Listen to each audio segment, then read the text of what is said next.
Welcome back to the Overheard Podcast, recorded live in Banff. My name is Daniel Ruda. With me always my co-host, Matty Rage. Let's go. Let's go. If it's your first time joining us, please don't forget to give us a like and subscribe. We check out the analytics every week. Bounces around all the time. 70%, sometimes as high as 85, 90% of people swinging in for the first time, not hitting the like and subscribe. So, costs you nothing. Please do us a favor. Hit that like and subscribe. Helps us bring you plenty more episodes like this, community episodes from the Bow Valley and beyond.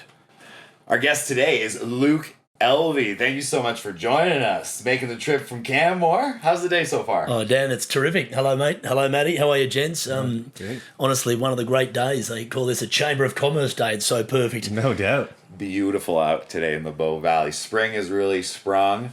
Ski season's kind of winding down, and golf season is just kicking up. I played my first nine the other day. Oh, yeah?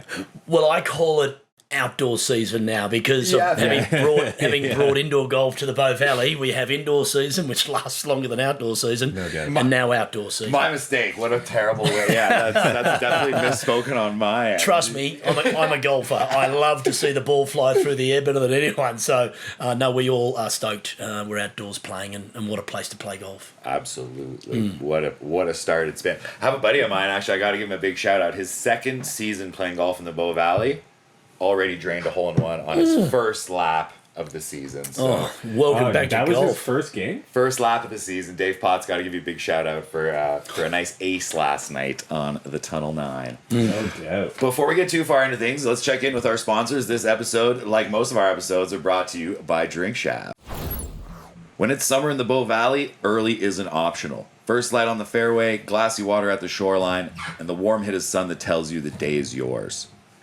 There's a difference between showing up and doing it right, and that's Drink Shaft. Cold, nitro infused. I like the non-alcoholic one myself, but they got plenty of boozy options as well. I love the alcoholic one, to be honest. The Bow Valley's #1 grab-and-go cold brew, so start the day early and do the day right with Drink Shaft. Heck yeah. All right. Let's get back into it. If somehow you've never ran into Luke, you might know him as the founder of CanGOLF. But before that, he built a 30-plus year career as a sports broadcaster, becoming a familiar voice within the golf world. He's called over 40 major championships and spent 15 years covering the PGA Tour, primarily with CBS. He was part of CBS's award-winning Masters coverage for over a decade, hosting holes 15 and 16 at Augusta, where he called 9 holes in one and was on the mic for Tiger Woods' return to glory in 2019. And if you've ever picked up a controller, you've probably heard him there too, because Luke's been the voice on the PGA Tour 2K video game series since 2019, all the way through to the latest 2K25 edition. Wild stuff. The first time we met, I remember pulling up to CanGOLF, sitting at the bar, and thinking, man, like, where do I know that voice from before? And then you kind of went behind the bar, did what you were doing, and my buddy Archer he goes, Tiger Woods, bro, like the game. And I'm like, oh my God, it came back to me like, it hit me like a ton of bricks. Crazy stuff. Thank you so much for joining us today. Pleasure, mate. Lovely to be here with you. And I think you guys do terrific work. I listen to a podcast with Dr. David Fullerton. I go to, he's my chiropractor. And I was hearing some stuff and I thought, the boys do a great job. I haven't had the chance to dive too deep into it. Yeah. But I think as you obviously really trailblazing here is a voice for the community. And it's quite a unique community. You do a great job. Well, that was kind of like the conceptualization behind the show was like, we're in a place that has all these different topics and all these incredible people coming through, whether it be for a short time or for a long period of time. Right. And there's no one talking to them. There's no one documenting it. Mm-hmm. And there's a lot of topics that kind of get brushed under the rug in the Bow Valley, some of which we've talked about recently. A lot of coffee shop talk. Yeah. That should be out there and should be talked about. So, well done for nailing it. For sure. It's fun to bring all that stuff to the surface, definitely. You've been visiting the Bow Valley for over 25 years. How was your first experience coming to the Bow Valley? Well, there's mixed emotions, to be honest. My wife was born and raised here. She's one of the rare beasts that's actually from here. Yeah, the unicorn. She was actually born in Banff when it had the hospital. Oh, wow. And her parents ran CMH for a long time. Cool. And tragically, the reason why I was arriving was because her father was in a motorbike accident in 2001. In fact, we're coming up on the 25th anniversary in a couple of weeks. Mark Kingsbury, his name, a lot of people in this community know him very well. I married his daughter Abigail, and I had met previously 6 months before in Australia. She came out with the family to watch the Sydney Olympics in 2000. Oh, sweet. And we met off the back of that and spent a summer together, which was brilliant. But he was, riding his Harley along the Trans-Canada back from Golden, coming from Golden back towards Canmore. And so I was here for a whirlwind visit to attend his memorial. There was over 2,500 people on Millennium Field in Canmore. Wow. He was an industry legend, enormously loved.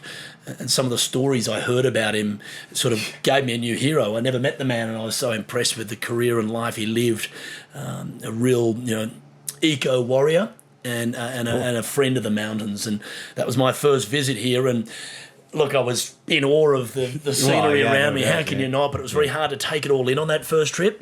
But fortunately, I've obviously had a lot of time to absorb it now. And I still feel like a bit of a Japanese tourist, getting my phone out, taking photos. You can't help yourself, can you? No, you can't. No. Like, They're breathtaking. We had some guests in from abroad yesterday, we'll say, and same thing. We had some kind of mule deer showing up out front. They got the cameras out, and we're just like, man, and seeing that always rekindles your love for this place, right? Like it kind of makes you stop and think how lucky we are to spend time here. So it sounds like you were thrust into the Bow Valley community quite deep, quite early on.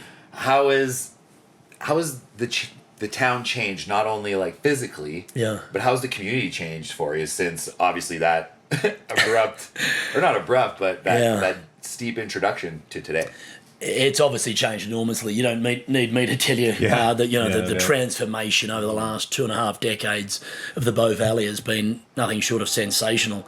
And I don't say that as in sensational great all the time, even though it has been superb in many factors. But the dramatic shift from Canmore being a sleepy community to, it's now a tourism hub. Oh, yeah. It's not a mecca like Banff, but it's genuinely, exploded over the last 10 years. I've been living here full time the last 11. We moved over, it was the Masters of 2015 from Australia to North America as my career was transitioning on the PGA Tour in the US. And I thought, well, it was my wife's call, which was genius, as we had a young child at the time. Why don't we base ourselves out of Canmore instead of me commuting from Sydney, Australia, 7 or 8 times a year to... Yeah, that gets pricey. Thankfully they were paying for those trips, but it was almost a perpetual state of jet lag. Well, you just catch up and then you're back and then you catch go up again, exactly. But the thing that I sort of have noticed living here in the last 11 years is how, busy everything feels almost all the time. There's barely a shoulder season. In fact, we joke it's like an elbow season now. It's got some more. Kind of slowed down a bit, but not really. Just for pockets, though. It's just I feel windows. like we're kind of there now. Like it's still busy, but it's not crazy. And then as soon as the kids are off school, the floodgates will be open. And it'll be nuts again. Yeah, but honestly, I don't complain about it because I come from a city of 6.5 million people. I'm a Sydney, Australia boy. Exactly. I've been there. It's nuts, man. Oh, well, everywhere with 6.5 million people. It's nuts. And it's one of the most beautiful places on earth too, with the beaches. I grew up on the beaches, and my mother-in-law, bless her heart, if she's waiting third in line at the shops,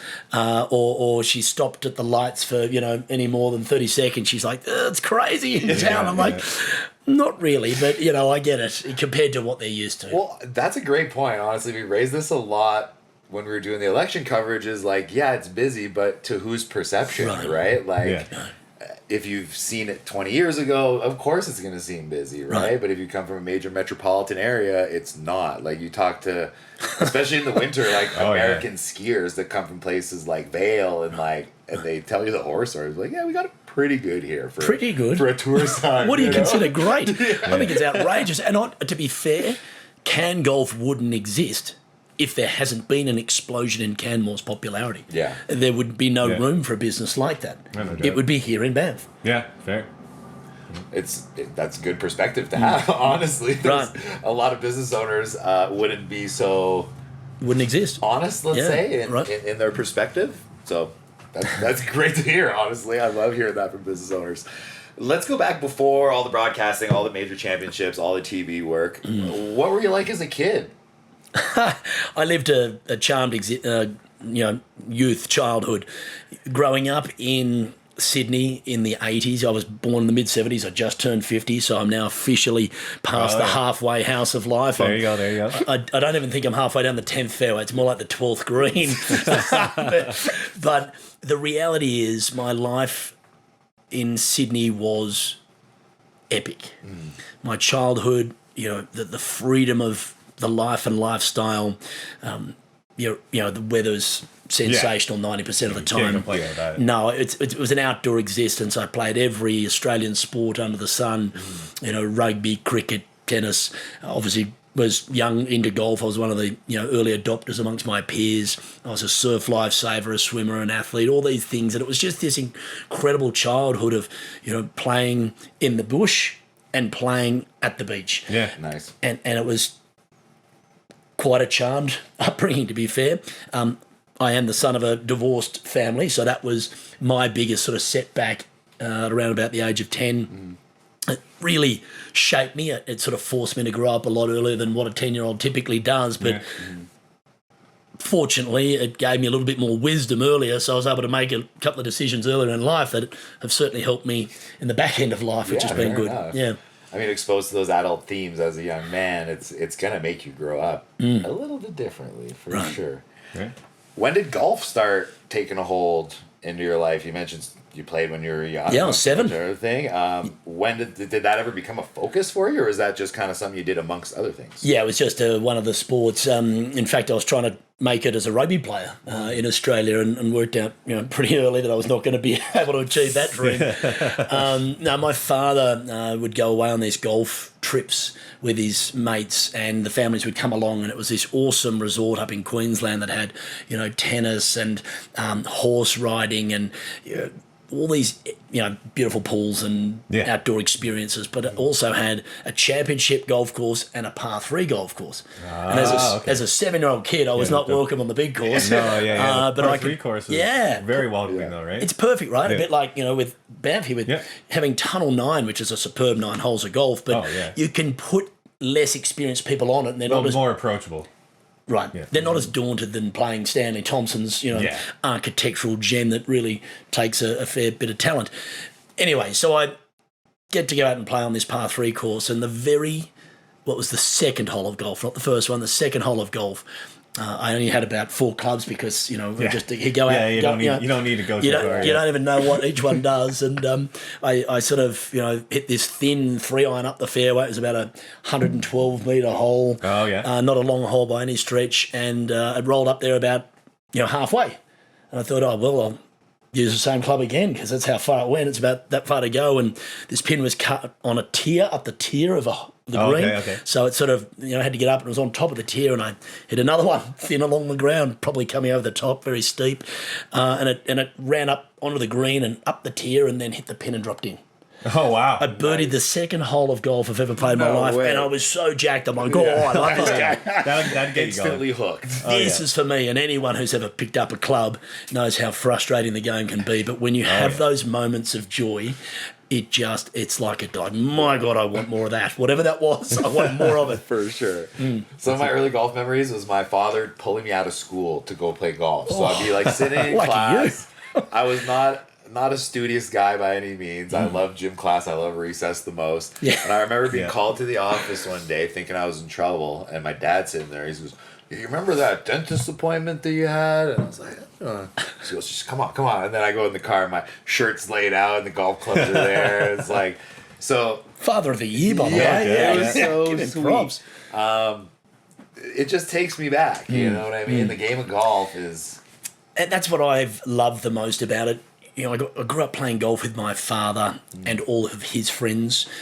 It teaches you so many phenomenal life skills. For sure. And again, that sort of made me a little bit more mature beyond my years because I was playing in, events and people that want to know Okay, so he got to broadcast professional on the PGA Tour and doing majors and talk about the best of the best. Yeah. I say this to everyone. I was never a professional. I didn't make it as a golfer. It's a recreation for me like it is for all of you. Yeah. Sure, I can, play around a 4 handicap, which is not bad in the recreational sense. It's great. But compared to PGA Tour pros and the best of the best, it's a hobby. And I know that's where I exist. So I'm not a great player myself. I just talk about them. Sure. And I've just loved the game my whole life because of that very fact is it just challenges every aspect of you and your soul, the personality and how you react to bad breaks. How you are, if you are playing well, are you big noting yourself for it or are you humble because you know how quickly the game's going to come and hit you right between the eyes again? Oh, yes. The famous last words, I think I figured my swing, right? Wow. Yeah. And it's just the golf gods are going to smash you for the next month after that. For sure. And I think a lot of that, too, is as golfers comparing ourselves to the best version, which is the professionals that you watch on TV. When you look at their stats, it makes me feel much better about my game. It's like I think greens hit from 150 yards are only 63%. You know what I mean? Like you think they'd be like 80 or not. Like it's not as crazy as you think it is. You just happen to see all the highlights. You see every single good shot that's happened. You don't see any of the bad shots mostly. And if you're watching highlights and not full coverage. Sure. It's a weird mental thing. I get it, but I will go the other way. Let's hear it. Well, I believe golf at the professional level should be called something else. Yeah. Because the game we play does not look anything like the game they play. Trust me. Different world altogether. Having been out there watching them play the game, it's absurd. And I've tried to express this to a lot of people and put it in a way that makes sense to recreational golfers. Yeah. To be a PGA Tour professional. And I'm not talking about the best of the best in the world. I'm just talking about to make it onto the PGA Tour. You would need to be about a +8 to +10 handicap. Wow. At the club level. Yeah. That's just to make it onto tour. We're talking about 250 odd people here, not the best of the best. Yeah. The best of the best are around about a +12 to +13 handicap at a club level. That's insane. So if I'm off 4, that's 17 shots around. Yeah. Times 4. If I get within 100 shots of them over 4 days, I'd be stoked. That's great. I'd be frothing. That's the difference of how good they are compared to the normal human. So knowing that and seeing kind of the difference between, say, someone like me, average golfer, to yourself, mid-range, or a great amateur, to pros of the pros, what would be your advice to all amateurs out there to enjoy their game more? Relax. Yeah. Just enjoy it. It's a hobby. I don't want to belittle you for saying it's just a hobby, but sure. it truly is. It's a recreation. Because we all know the hardos, Oh, and the people that get frustrated with themselves on the golf course, I'm like, they're really fighting this internal battle between their expectations of themselves and the actual reality. Yeah. And unfortunately, it's a massive gap for a lot of people. But my dear friend and mentor, Ian Baker Finch, who's part of the ownership group of CanGOLF, people might know Finchy as the Open champion of 1991, but also a voice on the PGA Tour for many, many years with CBS, only recently retired. And he said this beautiful line on air when we were working together at the Australian Open back home around 2010.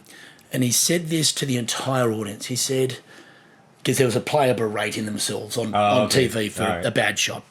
And he said, look, this person plays the game for a living. Mm-hmm. Their entire livelihood depends on their performance. Yeah.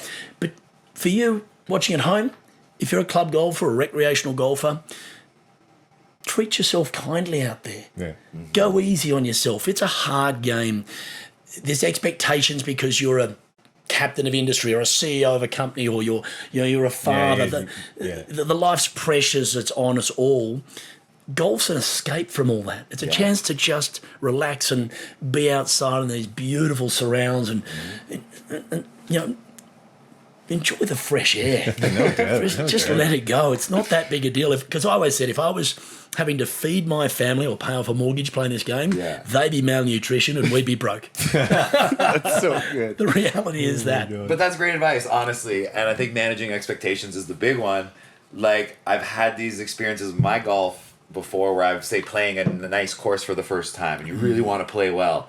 Those are always the rounds that you're going to play the worst. Right. And the days where you don't care and you're just showing up, you're doing another lap of your muni or whatever, that's when you play your best rounds, when conditions are perfect, you're feeling right, and you don't have those mental blocks of, I need to do this or I need to do that. Like, that's where golf really shines for me, is the mental game. And like, how can you beat yourself or better yourself? Yeah. Just in here, like it's crazy. The great Yogi Berra, the New York baseballer, the Yankee baseballer, who had all these phenomenal lines, and he said batting is 50% physical and 90% mental. That's exactly what golf is. Oh, yeah. You know, you think the physical capabilities of this sport's important? It's nothing on the mental capabilities. 100%. When does broadcasting come into the mix?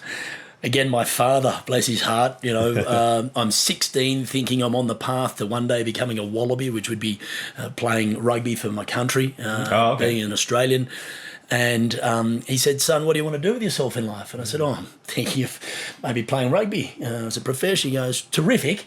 But what if that doesn't work out? What if you don't make it? And he knew right in his heart he's not going to make it. He's just trying to be nice about it. It's just softening the blow for me. You should have a little bit of a backup plan here. And I said, oh, well, you know, I'd love to talk about them, you know, the athletes that do, because from a young age, I don't know what it was, but I would watch something on TV and be instantly captivated by these stories that were just so magnificent, whether it was the 84 Olympics in Los Angeles and Carl Lewis winning 5 gold medals and breaking 10 seconds for the 100. We had the America's Cup, which is the longest standing sailing competition in the world. Oh, right. Right, and Australia too, in 1983, ended a 160-year streak that America had dominated. And the reason was because every other boat had to sail over to America before they'd then go into the races. So by the time they got there, everyone's exhausted. Where this one was, they got to fly or transport the boats over. And then, so Australia 2 won that, and it was epic. And these things started to stick with me, and I'm like, I get goosebumps from these stories. I now call them adult fairy tales. And in life, as you guys know, you know, the hardship of the world, the stuff we see on TV, having been in the media for 30 years, I know that they constantly lean into the negative. There's a line in television, if it bleeds, it leads, as in it leads the news. You know, they want the tragedy, the hardship, the wars, the terror, the yuck, whatever, because that rates. If someone came on and said, oh, what a wonderful day today, you know, beautiful in the mountains, did everyone enjoy themselves? I went for a walk in the park and had a, you know, coffee with some friends and a lovely conversation. Everyone just switches off. It's bizarre. We find ourselves exactly in that situation because we purposefully stay away from negative. I haven't watched the nightly news for over a decade of my life. I don't anymore. It's hideous. And again, having been in the media, I know what they're pushing down your throat. But adult fairy tales, and it happens in sports, where someone achieves something so remarkable. We've seen it with the Olympics just happening recently. We see it with the NHL and, you know, these run to the Stanley Cup and stuff that you're like, wow, that's the stuff that inspires people. And I wanted to tell those stories. And that's how I ended up down the path of media. I went straight into the newspapers as a cadet reporter, or actually what we call back then a copy boy, which would be basically I'd get the coffees and lunches for the bosses I would get research material and deliver the newspapers and all these kind of things within the office. And then that transitioned into a cadetship and then print media. And I was in print media for about 5 or 6 years when I realised I think I'm better at talking about this stuff than I am writing about it. So I started transitioning into television around the turn of 2000. Did you ever take any courses or anything specific for speech, or did you just kind of learn as you went? A bit of both. In media, it's a very much best is to learn on the job. Learn by trying it, doing it, failing, whatever. You know, I had editors and sub-editors that would rip my copy to shreds, and I'd be just heartbroken. I'm like, what do they like about this? I thought that was good, man. They're like, don't bore them. You've got, you know... And the best piece of advice I got from an editor was, whatever you write in 25 words, work out how to do it in 10. As a broadcaster, whatever you say, learn to say it in 10 words, not 25. And brevity, just short, sharp, punchy, whatever. Podcasting is lovely. This is conversational stuff. For sure. But on air, it's just tighten it right up, keep it sharp, keep it succinct, get their attention, and then get out. Because there's also visual aspect to it, right? So you're complementing a visual story. How do you? It's a tighter rope to navigate, I would say, than say we're doing here on a podcast. Oh, absolutely, yeah. Right? We do not have the luxury in television of what you have in podcasting. But I was put into voice work. I always thought I didn't have a great voice, and I had to go to get elocution lessons. And even when I had been a broadcaster for 15 years and was moving across the United States, the Americans don't pick up languages or accents very well. Yes. And the amount of times, and naturally I'm an excitable guy, as you can see, I talk quite quickly. Oh, yeah, to learn how to slow it down And a the bit. producer would always be in my ear. He's like, Luke, you've got a lot to say and we love it, but just slow down. A lot of words can get misconstrued by rushing through them. Yeah. So, again, it was just pace, timing, tone, pace, and I was learning right to the very end.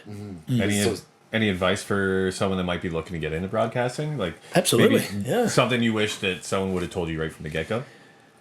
It's going to be very hard. Yeah. First and foremost, we're talking about a very competitive industry. Media, is right up there. I mean, it's the entertainment industry. Right. It's like going to Hollywood and trying to become an actor or a musician trying to make it. It's very cutthroat. It's a lot of people wanting to end up where you end up. But if you have a genuine passion for it and a natural affection for it, pursue it. Yeah. Go after it. Do a podcast. Pick up your phone and start, taking video and start talking over the video. Just naturally do what broadcasters or people in the media do. For sure. And over time, I remember listening to Dave Grohl, the Foo Fighters frontman, who was the drummer for Nirvana. And someone asked him, how'd you become Dave Grohl? And he said, well, we played in a band in our garage at about the age of 13 and we sucked. And we sucked for a long time. Oh, yeah. Until I've been there, done that. Right. Until we so. stopped sucking as a little bit less, and we just kept, and then occasionally something come out going, hey, is that something? And over time you just sharpen the edges, so you smooth out the edges, you improve your craft, you become better at what you're doing. And then someone goes, I think we got something here. And they notice you. And then they maybe sign you to a record label or pick you up and you get employed. I was 23 when I made my live television debut. This was hilarious. You're 23? 23 years old. Oh, yeah. Fox Sports News in Australia. Cool. It's like your version of TSN Sports Centre. Yeah. And it was Mother's Day. Oh. And I was so nervous, I thought people watching could see my heart pounding out of my chest. Like, the jacket's doing this one. Like, just don't get up. And anyway, I got through it. Like anything, it's a sink or swim world. Yeah. If you dive in the deep end and you manage to swim, well, off you go. But if you don't, unfortunately, it's not for you. Yeah. Fair. How do you deal with the pressure of that? Well, you get over it pretty quick because you just do it. Yeah. You kind of have to. You kind of don't have a choice. Correct. Point, In right? fact, it was very nice. An Olympic athlete was hosting this Sports Sunday program.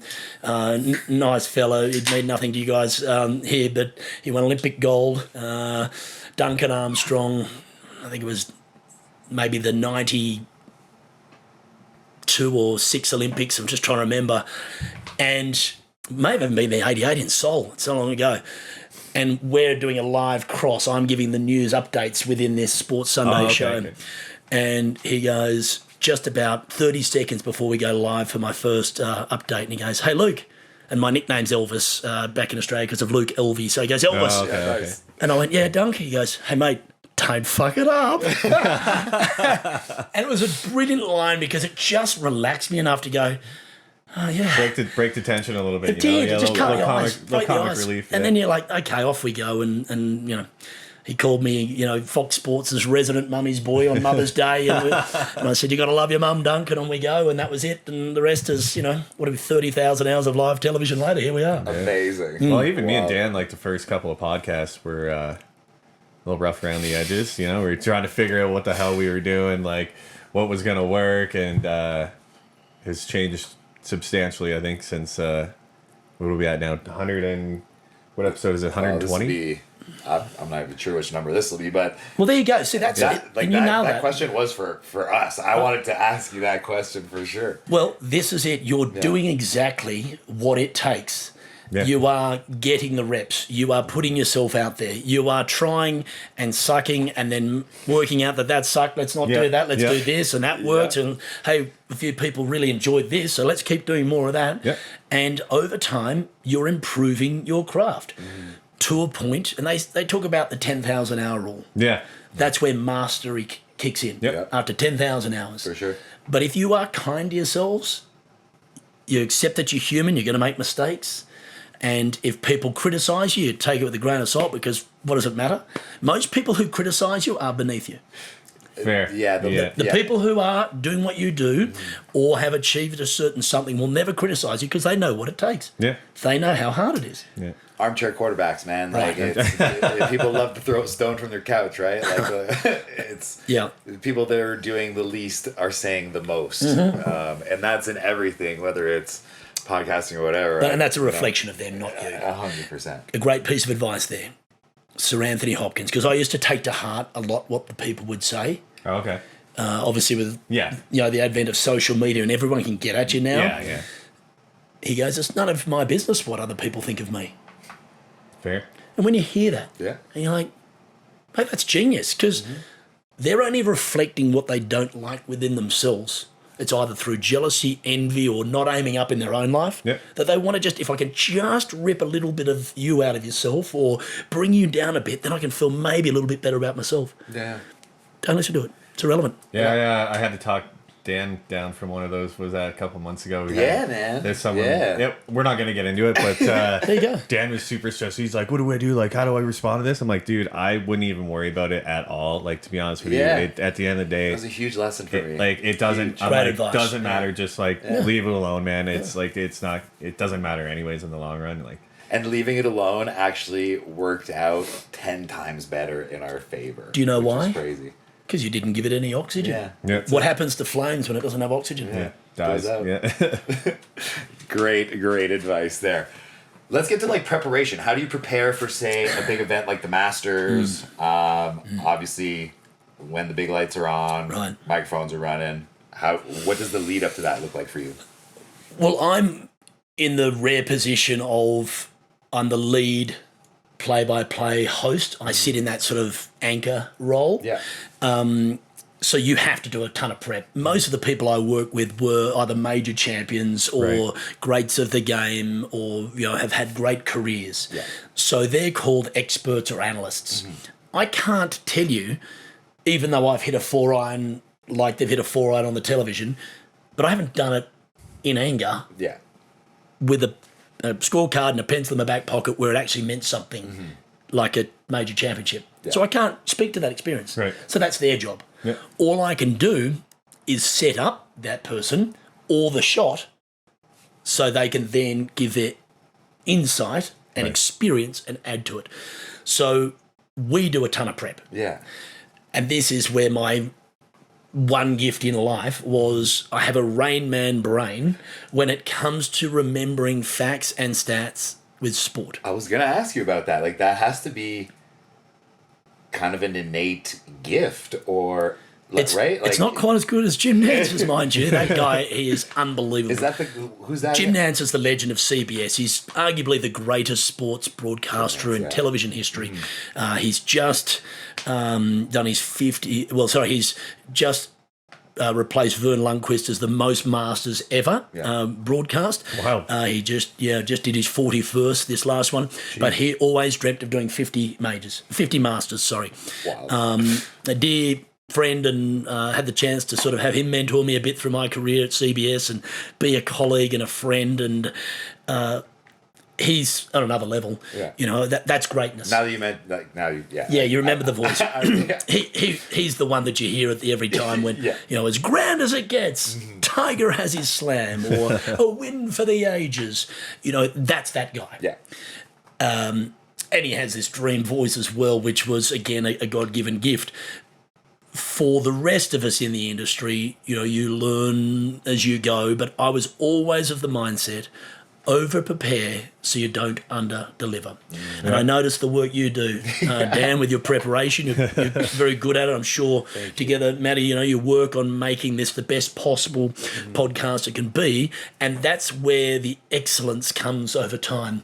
And the more you do it, you realise if you are prepared for something, let's say an Olympic athlete, they're not just turning out at the Olympics and going, all right, let's jump in the pool and swim 1,500 metres. Let's see how we go. Yeah. Their preparation has been lifelong for that moment. Yeah. And they're hoping that they've built their preparation up to perfect it at that moment or do the absolute best they've ever done. It's the same with broadcasting. Doing the work over and over and over again for a long period of time builds up an incredible amount of information, organic knowledge.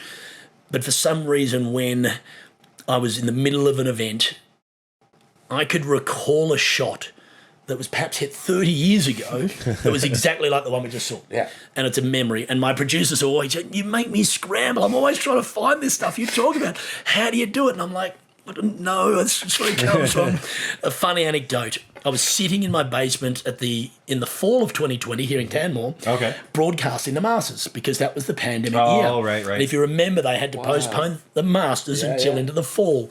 And I'm sitting in my basement, and on holes 15 and 16, I'd done a ton of prep over the years, and the very first one was 2015, I remember I did. And I'd done a research. There was only one player in the history of the Masters who had birdied the 16th hole on all 4 days, and his name was Bert Yancey, 1954. Like, it doesn't matter anything to anyone, right? Well before anyone's mind, and even before the Masters was televised. Well, that same year of 2020, Patrick Reed had a 15-footer on Sunday to birdie the hole 4 straight days. Well, he buries it. And I've gone, not since Bert Yancey in 1954 has someone birdied the 16th hole in all 4 days. And my co-commentator, it was like this, we're on a video stuff. He was in Nashville, Tennessee, and he goes, what? Bert Yancey? Like, where does that come from? I'm like, that's where it comes from. Preparation. Yeah, absolutely. I've said this on the show before. Like, it helps me kind of deal with the nerves if I feel like I have good preparation or if I've... Like, I wouldn't say I rehearse. It's not like I'm reading these notes over and over again, but the fact that I've taken the time to write them out and kind of, that's where it kind of sinks in for me. Or, you know what I mean? They say it takes 7 different ways of communication for something to embed in your brain. Reading it, writing it down, talking it out loud, repeating it back to yourself. Like, there's all these different ways of putting that knowledge back into your system that you can call upon it whenever you need it. And I was the same. If I'd gone on air and not prepared for something, my heart and my head knew it. Yeah. And I was not as sharp. But if I went there with preparation, I remember my first Masters, I went there with like a full binder. A full binder, like 150 pages. And even the CBS goes, oh my, what is that? I'm like, my notes. It's just, I've done a little preparation for the Masters. They're like, that is incredible. But you don't need to do that. Hey, Tom, come in, mate. And I'm like, who's Tom? And I have a guy who sits right behind us who just provides me with information and notes all day. I'm like, well, what's my job? They're like, if he does that, what do I do? I already did that, man. Yeah, thanks for coming out. You just talk. I'm like, really? That's all I've got to do? I'm like, that's wild. This is how prepared CBS is. Yeah. They have someone for everything, to the point where if I didn't swallow my tongue or develop a speech impediment live on air, I couldn't fail. It's just incredible. Yeah, whereas in Australia, I'm like getting drinks out of the fridge for my co-hosts and ordering them lunch while we're broadcasting on air, and jotting notes down and looking at the internet while we're it's just a different beast. So they're probably seeing you as a tremendous asset then, right? Like, being able to put these things together on the fly, not having to rely on the note passer, right? Like, that's got to be a huge one-up as far as your own value to them. Yeah, but even Jim Nance has a guy who's passing him notes every day. Tommy Spencer, a legend at CBS as well, fabulous fella. But, yes, your preparedness is so critical to the performance. Cool. Yeah. Again, more questions for us. Right. That's so good. So broadcasting golf, we were talking a little bit about it earlier, how you're kind of narrating what's going on a visual screen. there's lots of emotion in golf. There's lots of silence erupted by huge roars, right? You've been a part of some pretty momentous moments.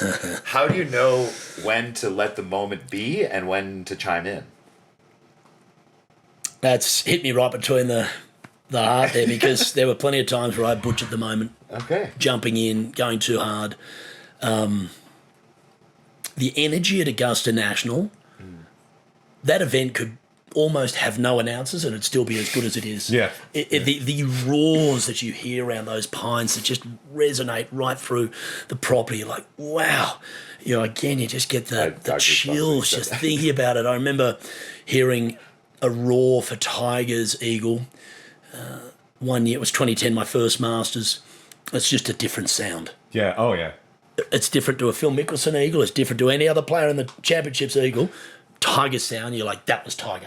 And you just knew where he was on the property. But for me at 15 and 16, they are two of the most pivotal holes on the property. Absolutely. And you get eagles and holes in one and dramatic moments. And over time, you realised, like if Tiger Woods in 2019, he hit it to a foot. Oh, wow. To ice his fifth green jacket. Yeah. What more do I really need to add than the shot itself that spoke for the moment? Everybody knows like how important that was. Right. Like it's not But like in the moment, you don't know that that's going to be such a huge moment, right? So it's like... Right. Well, fortunately, I was able to sort of back announce it, and they ended up using my call over Vern Lundquist's in that HBO documentary about Tiger, the two-part series. And I just said, Tiger Woods hits exactly the right shot at exactly the right time. You don't need to say anything else. Yeah, enough said. Yeah, fact. Right. That's it. It's just exactly what happened. Tell it how it is. Well, it comes back to what you said earlier. You could have said that in 25 words. Right. Right? Right. Great advice. Right. That's why. We had the biggest moment was 2016. It was an epic Sunday. It was my favourite day in a broadcast booth. We had 3 holes in one in 2016. Jeez. And they were, all by major champions in the end of time. In fact, it's quite uncanny the amount of parallels between a hole-in-one at 16 at Augusta and winning a major. Well, it was Davis Love who set us off in his very last Masters, in his very last round, in his very last opportunity at a par 3 hole-in-one. Amazing. And he knocks it in.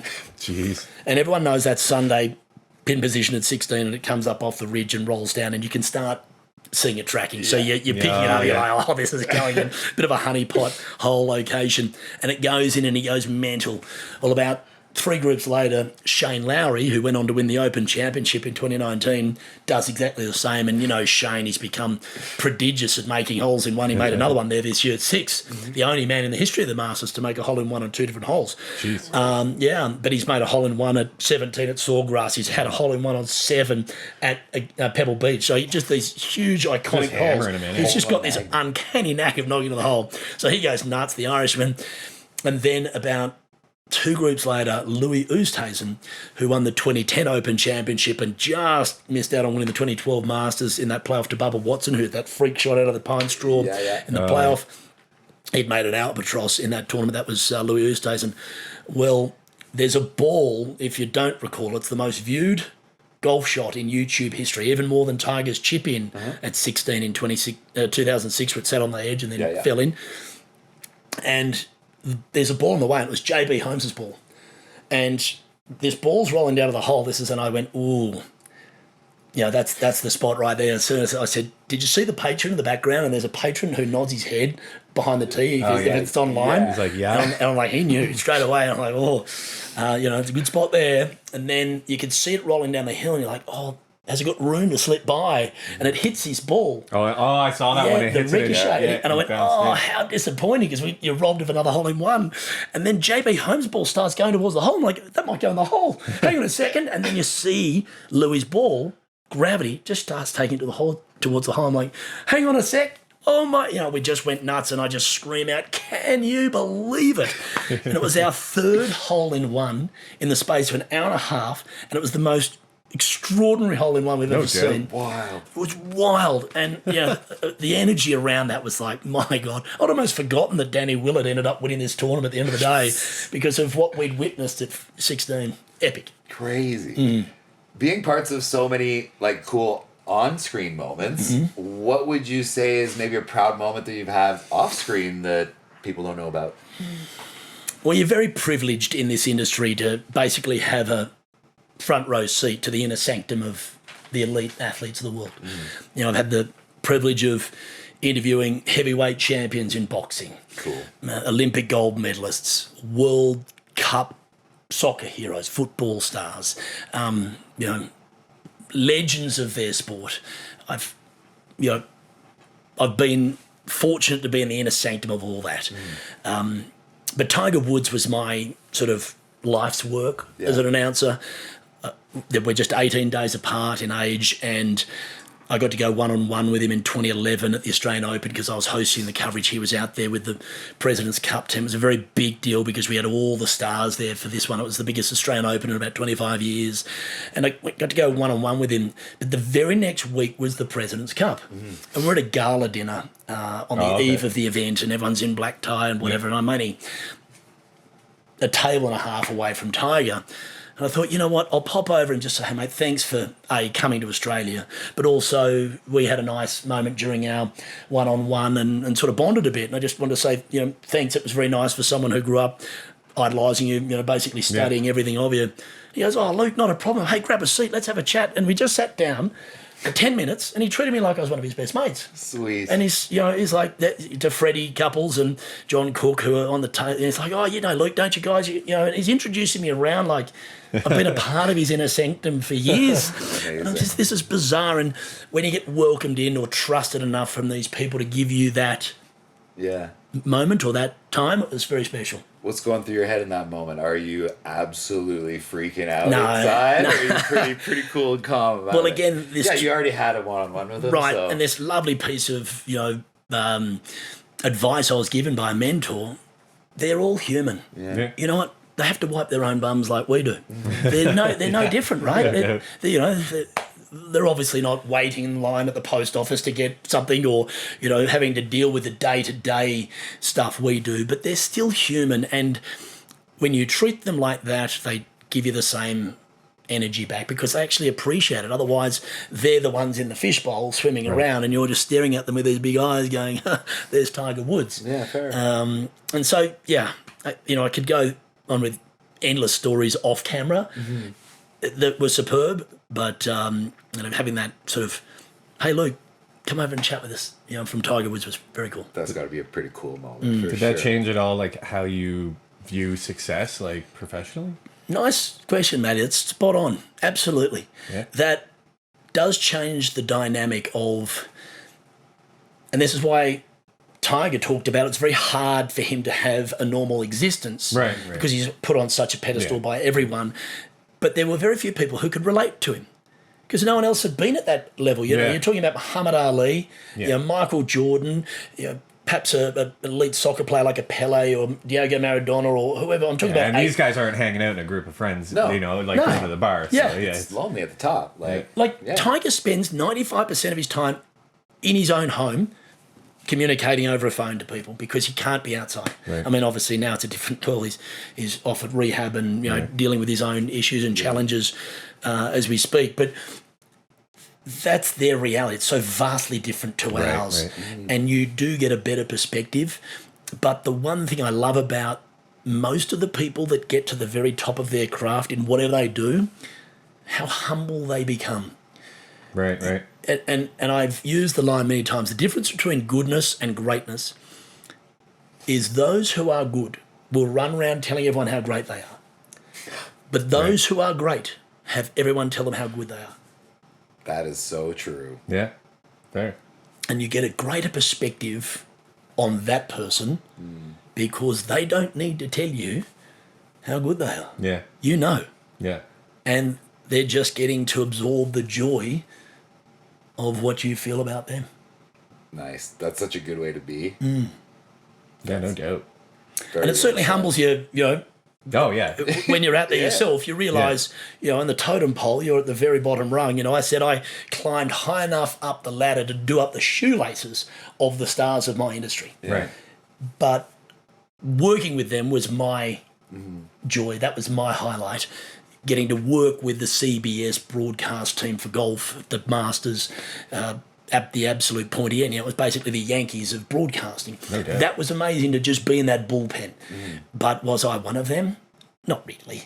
We're talking about household names that the whole world knows. Exactly. The Vern Lundquists, Jim Nances and Nick Faldos of the world, David Ferrety, whatever. People just knew these people. Where I was a voice people recognised, but who is that guy? And they know very little about me, which is fair enough because that's where I sit in the pecking order. Right. Yeah. And how does that make you feel? You're cool being that? Is that like... I climbed a lot higher up the ladder than I thought I ever would. No doubt. Bubba Watson said it best when he won the Masters for the first of 2 times in 2012. He was being interviewed by Jim Nance in Butler Cabin straight after, and he started to cry, and he said, and Jim's trying to get him to sort of tell us, how does it feel for you? What does it mean? He's like, I didn't get this far in my dreams. Yeah, nice. Sweet, man. I didn't imagine I'd ever be a major champion, let alone win the Masters. And I dreamt of being a broadcaster, but I didn't realise I'd get this opportunity. I never thought I'd get this opportunity. Yeah. I'm from Australia. I got to broadcast the biggest events in Australia, host your equivalent of TSN Sports Centre for over a decade. That was really cool. I've stood in the middle of arenas with 100,000 people as the on-field announcer and things like this and the MC of big stadiums. And I thought, this is really cool. This is a great life. Yeah. But then it got to go to another level. I'm like, this is pretty special. But I just felt privileged to be there, not how good am I going. Yeah. Very privileged. Incredible. Yeah. Well, what did success mean to you maybe earlier in life versus what it means to you now? Yeah, well, you were very much dealing with the holy moly, this is so cool. I'm a TV announcer and the early goodness sort of mentality. A little bit of chip on your shoulder, and I can I've got an identity now. People know me and all this, and you realise no one's thinking about you. No one's thinking about you. No one cares about you. You are just another cog in the wheel of life that's turning over. And when you disconnect your identity to what you do, it's so much easier to be very circumspect about it. And, fortunately that happened for me over 10, 15 years ago of it's not who I am, it's just what I do. For sure. And for me, being a father, a husband, a friend, that's the special stuff. Yeah. And just like a really nice guy too. Like, yeah, no doubt. This came about from meeting you at CanGOLF, where, founder of CanGOLF, and you're just a good chat, you know what I mean? And then part of that is you have all the resume to walk around like part of my friends, like your doesn't stink. But it does. You're approachable. Trust me, it does. Like, you know what I mean? It's just, right. Well, I built CanGOLF. We can get into it if you like. Let's but do it. Yeah, the reason why CanGOLF came to life, I mentioned it there. I have 2 boys. They're now, in that early teenage world and getting close to 10. And I was living these extraordinary life experiences, but they were just for me. They were my memories. I couldn't share them with my family. Right. And, I'd ring my wife up and I'm on such a high. She's like, I can't talk right now. I've got one of them crying and I'm trying to feed the other and, I've got stuff to do. I'm like, okay, well, let me call you back. And she's like, well, we've got to go off and do this now. And I'm like, okay. And I was having these awesome experiences, but I couldn't share them with the people that mattered the most to me. I thought, and I was over time, believe it or not, and this is a part of the business that no one talks about, it gets lonely out there. You're staying in hotels 25, 26 weeks of the year. Yeah. Golf tournaments go on for a full week, so you'd be away. There were times where I was away for 3 weeks. I'd come home, do my laundry or drop my laundry off, get it done, have a shower, freshen up. 2 days later, pack a bag. I was gone again for another 3 weeks. Yeah. And when you got young kids, it just tugs at your heartstring that you don't really get to be a part of their upbringing. Yeah. And this was the biggest thing that really hit me. I would sit around tables at dinner or in bars talking to my heroes, these people that I now call colleagues, and each and every one of them had these most extraordinary stories about being an announcer, a broadcaster, and their life experiences, but they could never really talk so proudly about their home life because their home life was broken or they didn't really have much connectivity to it. It's on the back burner, right? It's just it's something that, occasionally they go back to in between events. Right. And I was like, no, that's not what I want. I want to be around my boys as we grow up, and my wife and I, every single person who ever makes it in life, they always talk about the most proudest things are their offspring, their kids, their family. All my broadcast partners and colleagues through my life will not be at my deathbed when that day comes. Yeah. My family will be. Touch wood, Hope that's still a long way in the future. And so I wanted to do something that could keep me home more. But I wanted to be able to share my passion of golf. And being Australian, I had no idea when I got here full time that there's a thing called a golf season. Yeah. You mentioned it at the top of the show, and I'm like, what? It's golf season. Yeah. Like in Australia, It's a pretty short window. Right, it's 5 months. Yeah. Here in the valley, I'm like, it's either really hot in Australia or it's sometimes a little cold, but we play year round. Yeah. Where you guys get 5 months to make the most of it, and I thought that's not right because Canadians love their golf, they're passionate about it. Yeah. Oh, yeah. And these winters are so long, and yes, it's lovely here in the mountains to go skiing and play in the mountains, and it's a winter wonderland, really. But there was very little indoor entertainment. It's true. And Banff has high rollers. And I thought, well, Canmore, I'll put golf sims in. Nice. And people could play golf year round. And I wanted to be able to have a place where people in the community could come and share their passion, or families come and have some fun, a little bit of entertainment, and enjoy some great food and beverage with it, and a bit of good times. And me being a people person, that was the first time I really got to start to connect with the community. Cool. Because basically I was just a tourist. I'd come home. Yeah, fair enough. Here for a few weeks. And then go again. I barely knew anyone.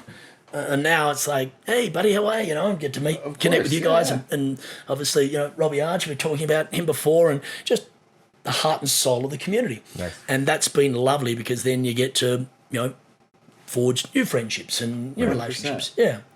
It's great that you could realize that in your career. Like, wow, my colleagues around me, maybe their home life isn't what I want, and making that change. Like, how was kind of stepping away from the spotlight and going into more normal life, so to speak? Well, again, I was very fortunate because I crystallized this idea at the tail end of 2019.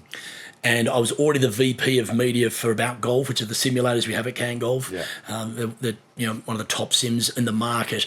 Cool. And I got that as part of my broadcasting life, and it was terrific. I had a sim in my house. I thought, this would be... that would be so sick. Yeah.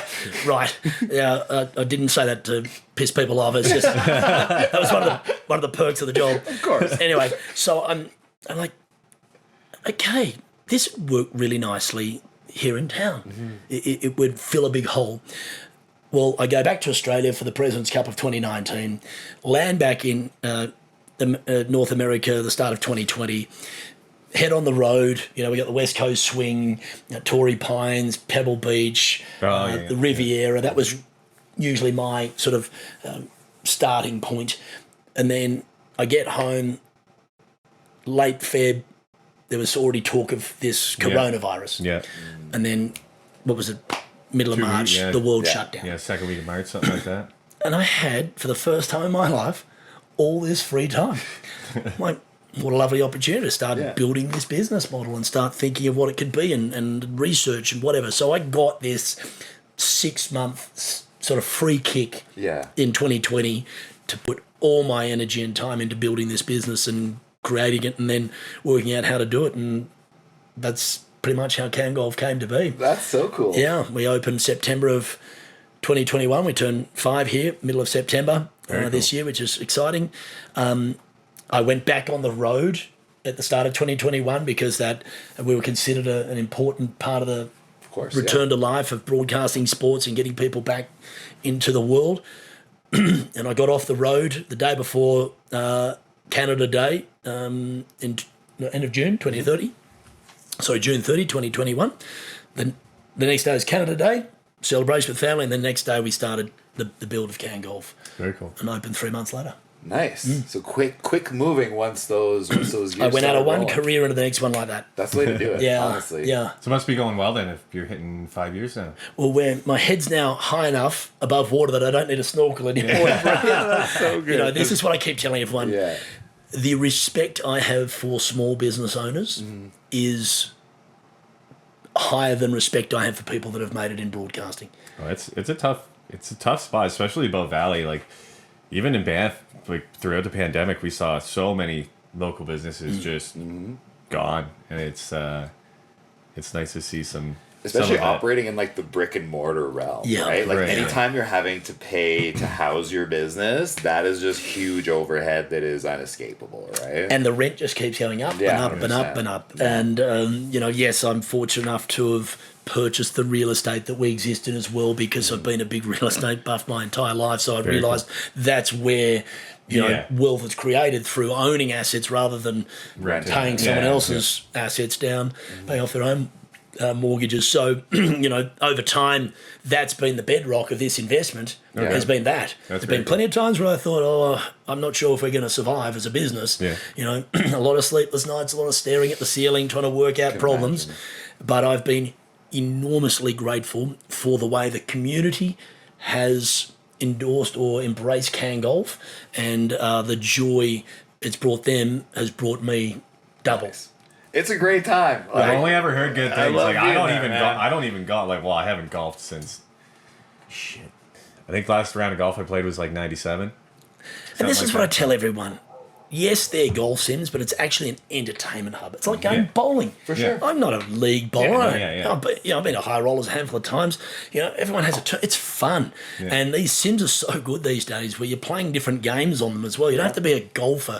And the best thing about sims, and I've said this ad nauseum, it basically breaks down the 5 barriers of playing golf, which is firstly access. It's hard to get on courses. We know how expensive it is here in the Bow Valley course. now. So sport's exploded. A lot of people don't have the ability to play these big courses, so they get afraid and I don't want to go out. So you've got access, ability. Our modern world we live in, time is huge, because golf takes forever. Yeah. It shouldn't, but it does. And so people go, well, that's far too long. I'm not wasting I'm half going my out day. there for 4 hours, 5 hours. Play you know 18 what I holes mean? by yourself in less Yep. than 2 hours on a sim, like very quickly. Easy. Yeah. I Very quickly. can play a round of golf in 30 minutes by myself, you go. but Yeah. I like to play with people. Yeah. Our leagues are fun. But weather. Obviously, here, fair, the hugest factor is weather. Yeah. And you cannot play outdoors for 7 months of the year. So, look, you should. In fact, be my guest. Come out and have a game. Just go and see what it's like. You can't lose your golf ball. Yeah. Oh, yeah. There you go. Yeah. That's it. We don't care about what you're wearing as long as you've got clothes on. Yeah. The dress code. How you play is irrelevant. It's, are you having a good time? Yeah. Our motto is fun for everyone. We're I not heard they got a banging burger over there too. Oh, they That's the do. word on the street. the crush burger. Yeah, that's the way. That's the word on the street. It's what I Yeah, heard. it put us on the map, to be honest, with the food and beverage, because Oh, I hate overpaying for average food, which there has been a lot of that in the past and currently. My business partner I started up with, Dallas Sati, terrific with his food, and I said, mate, please, put together a menu that is great tasting but great value as well. I'm a massive value proposition guy because if I overpay for something that's average because everyone points to the mountains and goes, oh no, I know this burger's $30, but how good's that for you? And you're like, it's $30. Oh, I know. It's Are you it's kidding? It's like the prices even since pandemic. Like even for a pound of wings now, you're $22. Where it's like, what happened to like 25-cent wings, man? Like it's just chicken. Like it's not like. Well, that's what I think sets you apart as well, because you've done an incredible job of that. Because every time I'm there, there's people that are just there dining. Right. You know what I mean? And that Yeah. off of one income stream alone, like you need to have a foot in the food and beverage, and the fact that like, hey, you can go have some fun and get some great food, like that's a bonus. Again, we wanted to eliminate the no vote. Yeah. If someone in the family goes, well, I don't want to play in the Sims or the arcade style games we've got upstairs. Yeah. But people like to eat. Yeah, And no if doubt. there's something nice on the menu to enjoy, Yeah. plus I wanted to celebrate the talent in this community.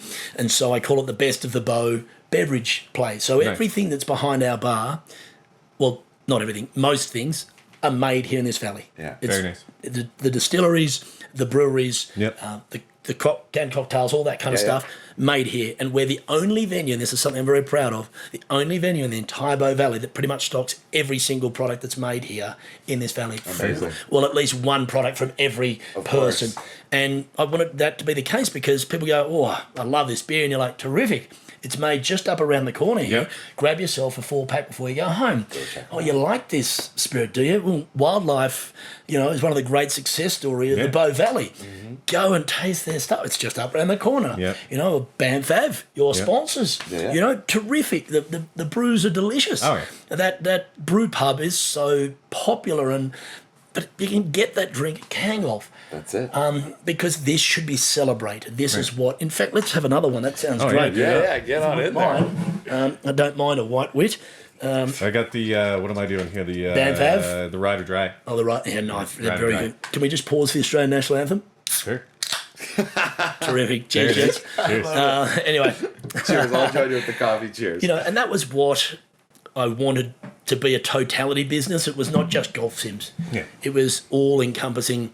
And now with that beautiful event space upstairs, come and have a look. The view is second to none. Yeah. Weddings, wedding related parties, big. Oh, cool. Very cool. Charity nights, Nice. social events, people's milestone birthdays. We sort of do a bit of everything. Sweet. Cool. And the view from that patio in the summer, it's not just a winter venue, it's a summer venue as well. And something I find quite interesting about this valley is, even though Banff and Canmore are only 15 minutes drive apart, it seems to be a big gap apart. It's a very different clientele, or a very different. It's like a different vibe, I guess. It's similar but different in its people, in the way that they. I don't know. Well, what I've tried to do is bridge that divide. Yeah. Because for me, 15 minutes is nothing. I Yeah, love no coming doubt. to Banff. Oh, yeah. I'm now a member of the Banff Springs Golf Club. It's so beautiful to come here and eat at these restaurants and soak up being in Banff. Right. Canmore's spectacular as well. Oh, It's- yeah. Of course. You can catch the Rome bus there and back. It's Yeah. a breeze. And I just wanted to, bridge that divide. Because when my wife's family moved from Banff to Canmore back in the late 70s, people were like, you what? Yeah. Why are you moving to Siberia? It's like, are you kidding? It's the same valley there. Yeah. There's this one range called Rundle, and it literally Yeah. stretches from one place to the next. We're It's just like- on one end of the But mountain. they're on the other. perceptually, Yeah, it's so different. Yeah. It's a big gap coming from Banff to Canmore. So I've tried to say to a lot of my Banff friends and people in Banff, hey, come and check us out. We're only 15 minutes away. And it's a pretty delightful drive there and back. Oh, yeah, If no you doubt. if you don't want to drive, the Rome bus is superb as well. It'll drop you right out the front of our place. Yep. And it's a good time. I was gonna say that I've taken the Rome bus to CanGOLF in the middle of winter with my golf clubs, hopping on the bus. You might get a couple funny looks, but you get can get whatever, there you and got- it's comfortable. It's not like you Where know. you can get on a bus with your skis and not get a dirty look, but you get on with a bag of clubs, and now it's a big deal. Especially when there's a foot and a half of snow on the Yeah, ground. yeah, They're like, they're what like, is where this is guy this doing? guy? Yeah, It's a funny saying, but I think now the growing Yeah. popularity, of course, people know what you're doing. Right. One thing I wanted to highlight too is like, especially for people that are intimidated for getting into golf, what a better kind of low entry point. There's no stuffiness at CanGOLF. There's no dress code like you mentioned. As long as you're wearing some form of clothes, covering yourself, you're all good. That keeps a lot of people from getting into golf, is the stuffiness of it. And that fifth barrier Yeah. that I didn't mention Yeah. is just that. Yeah. We take away this barrier to play the game of, oh my God, this is intimidating. Yeah. It's all gone. Yeah. Because it doesn't matter. You're just hitting a ball into a screen, and if you hit it into the sidewall, it doesn't matter. It just keeps returning back to you. You just hit it again, you try again. It say does not matter. Like slow play, like new golfers get so much heat yeah, for yeah. slow play, and Yeah. it's like, I get it, right? If you're a new golfer and you've paid your Yep. green fee just like everyone else, like, you deserve your time. But say, like, I grew up playing golf. I've golfed with people. That's not the case. They may be getting to golf as an adult and they don't know those etiquette rules, or they haven't been coached on how to play poorly fast. You know what I mean? Big time. So like, It's very intimidating for the newbies out on a big course and losing balls and realising everyone around you is getting antsy at you, Yeah. the way you're playing. Yeah. And relax, come in, have a good time. I'm not saying this because I own the business. It is the best way to learn how to play the game. yes, it is. It really is. The data feedback is awesome, but again, there's no old fuddy-duddy golf vibes at CanGOLF, Yeah. and I say that respectfully because I've been a part of that world for 40 plus years. Yeah. But I wanted to take away the golfy vibe of golf, Right. and make it an all-inclusive, you are welcome, come and have a good time. Whether you play for an hour, 4 hours, 2 hours, 30 minutes, whatever, you just have a little hit and a giggle. terrific. Yeah. Enjoy yourselves.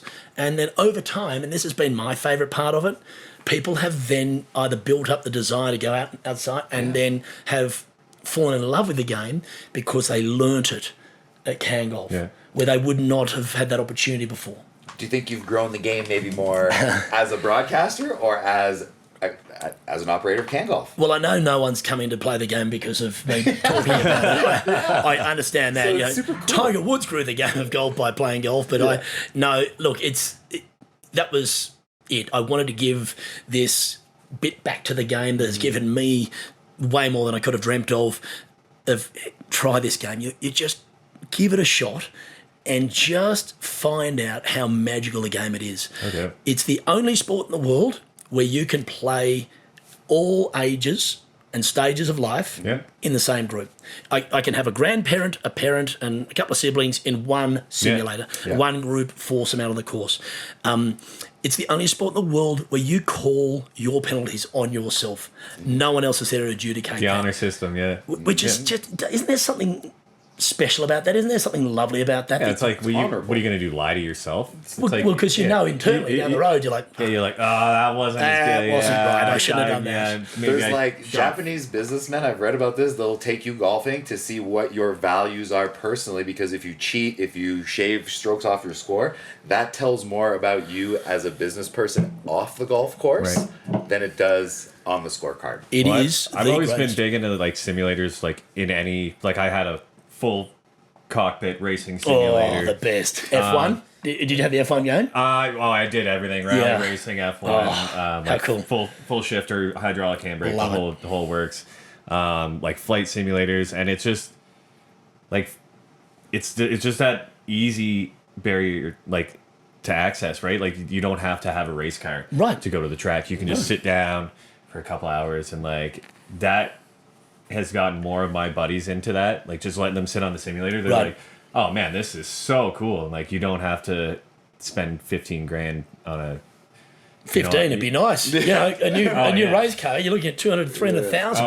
But that's exactly my point too. It's the expense of golf can get up there as you go along. It can get very expensive.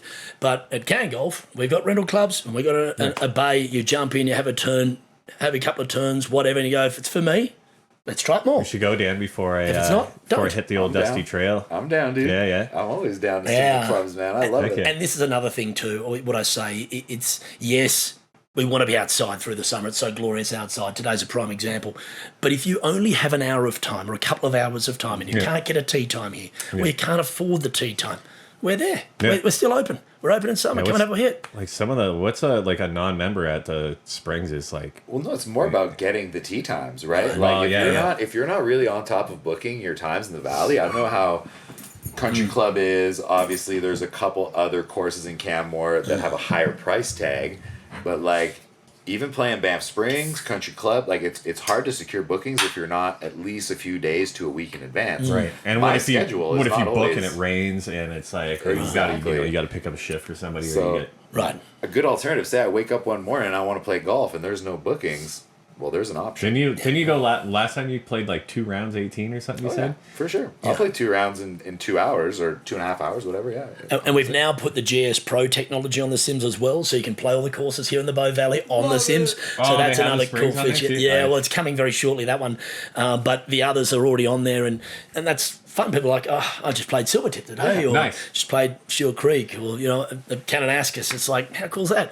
So again, it's real experiences, but virtually. But you're still hitting the shot. You're not pressing buttons playing PGA Tour 2K and having my stupid voice annoy the hell out of you. You're having the experience for yourself doing it, and it's lovely. That's why I love the racing sims. It's like the laser scan track. You can go, and it's like, they're not gonna let me take a GT3 or an LM car around, Laguna Seca or like Bathurst, or and they're not gonna let me on that track with a car like that. Like they're not gonna give me a V8 supercar to go around Bathurst for 2 hours, but you can on your sim. Yeah, you can on a sim. Yep. And also the opposite side of that, especially with the sim, is the output that you get as far as numbers for someone that is either trying to improve their golf swing or someone that's even getting towards the peak of their game or really getting their handicap lower. That the numbers and the feedback that you get is truly like you're not going to get that from a range session. Oh God, no. Like, no. Yeah, so to make adjustments. We used to talk about it, digging it out of the dirt. You would learn about your game, and it was very much the Ben Hogan mentality. He dug it out of the dirt. He just hit ball after ball after ball on the range there in Texas, and he saw with his divot patterns and angles how he was swinging it. Oh, fair, yeah. Right, but that's an obsessive compulsive behaviour. Yeah, not everyone that's just out there for the weekend is going to do that. You know what I mean? It's 99.95% of people in the history of the game have never done that. Yeah. Whereas on a sim, it literally gives you this data feedback. There's 15 data points, and if you know something about those data points, it tells you pretty much straight away. Very cool. And what I've loved is people who have come in and played all winter in our leagues or come in as a member and been consistent, as you say, Dan, about playing the game, and they go out and their first few rounds of the new outdoor season, they're shooting all-time best rounds. And they're doing it because they've stayed in this rhythm of playing. Yeah. It's actually not taking them till July to hit mid-season form. Exactly. They hit the ground running and they're like, I'm crushing it. We had a guy who'd never broken 100 before, playing our leagues in the first winter, and he broke 90 in the very first round outdoors. So he lowered his score by more than 10 shots, like all-time score, which was so cool. I'm like, that's what brings me joy now in this. A, they're having a fun time, but B, they're improving and they're loving it, and they come back and tell me about it, and they're like, I'm stoked. It's so addictive getting better at golf. I broke 90 for the first time last year. And Nice. it was like I won the Super Bowl, man. Right. Like, for me, that was huge. And it's like, okay, what can I realistically get next? And Right. It really comes down to how much you want to put into it, right? Yeah. And yeah, CanGOLF's a good place to get those numbers that are so necessary. Good man. We got one last one before we go here. When you look at the life you've built in Canmore and everything that you've been through, what are you most grateful for right now moving forward? The health of me and my family. Yeah, nice. Yeah, Nice. Very the cool. reality is both my parents are still alive. That's a very fortunate thing. Nice. I'm 50, my father's 80, my mum's 78. It's a shame I live so far away from them. My mother-in-law is pushing towards 80 now. You know, my wife and myself and my boys, we have our health, and we have this beautiful place to call home, No doubt. to raise them, to try and make more of our life. And that to me is, everything else is superfluous. Yeah. Yes, it's nice to have the ability to be comfortable in life, but that's taken 30 plus years of grinding. Yeah, no doubt. And I basically put all my chips back on the table and with CanGOLF and said, let's double down and go again. Yeah. But it's just health and well-being and the ability to perhaps impact my kids enough to them to want to aspire to achieve their dreams and goals and be present in that. I won't lie, you know, these bloody phones of ours take your time and attention They do. away, and my wife will be the first to say I'm on it way more than I should be. It keeps me connected to the sports world, or you know, the community I was a part of for such a long time, which I love. But just stopping and appreciating everything that's come before me and everything that I could do in front of me. Absolutely. That's where I'm at right now. Nice. Well, thank you so much for coming and chatting with us, Luke. Pleasure, This has Dan. been a long Yeah, time love to spend some time with you, mate. Oh, I appreciate Yeah, it. Matty, you guys are appreciate doing a great job as well. So Thank you. be proud of what you're achieving, and Appreciate that. obviously you're mastering your craft. You're growing in this world, and hopefully this Overheard podcast continues to be heard a lot more around the world, not just in our community. I appreciate that. I think we're 1 hour closer to 10,000. Well, there you go. So, Yeah. yeah, I think I really wanted to pick your brain on broadcasting and your experience, and I found in my research, I told you this off camera before, that I found a lot of the podcasts or the interviews that you've been a part of, people are often asking you about other people. And I was like, well, let's ask him about himself and kind of your journey. And thank you so much for being so open and honest with us, and really respect what you've done in your career and with CanGOLF and growing the game and just having a cool place to go, you know, shake the rust off in the winter, grab a good bite to eat, grab a good drink if you want that, and stay sharp, you know, because we all want to be on our game week. Yeah, you're not out there ordering burgers on the 9th hole. You know what I mean? So it's That's the thing. That's You, it. you never have to wait for the beer cart to come back around at our places right there. And they are delicious, our drinks and those burgers and the beer. In fact, the whole menu is really nice. I'm not saying it because I own the place. It's fact. There is really not one item on that list that you go, oh, that's no good. I don't like that. So come on in if you haven't been to CanGOLF. Come and check it out, even if it's just for a couple of hours, even if it's in summer. And thank you for allowing me to speak a little bit more about the business I've created and my existence as well in this planet. Likewise, we appreciate your time, and thank you so much for sharing your insights with us. If it is your first time joining us, smash the like and subscribe. Please do us a favor. It's like right down here. It's not far. It's not far. You know where it is. And can I say that is critical? Yeah. If you get the support from your community and it takes, 10 split seconds to go press, Yep. that changes this podcast's exposure out there. That's right. Straight away, and do it. Follow people, support your community that are trying to support you. Yeah. You know, you're basically a voice for the Bow Valley, and again, it doesn't take much for someone else to go, hey, good on you fellas, keep doing what you're doing, and I'm here behind you as you try and do it. Well, I appreciate that, and we appreciate every single one of you out there. Thank you so much for tuning in. Big thanks to Drink Shaft. Big thanks to our friends at Banff Ave Brewing for supplying some extra tasty refreshments for this one. Oh, damn. Really good, huh? If you want to cop some of our merch, head on over to overheardpodbanff.com. You can grab some cool hats for your dome. We never ask our viewers for money, so if you want to support us, this is the way you can. And you have something to show for it. It's kind of cool. Well, I think they're cool, so. They're pretty badass.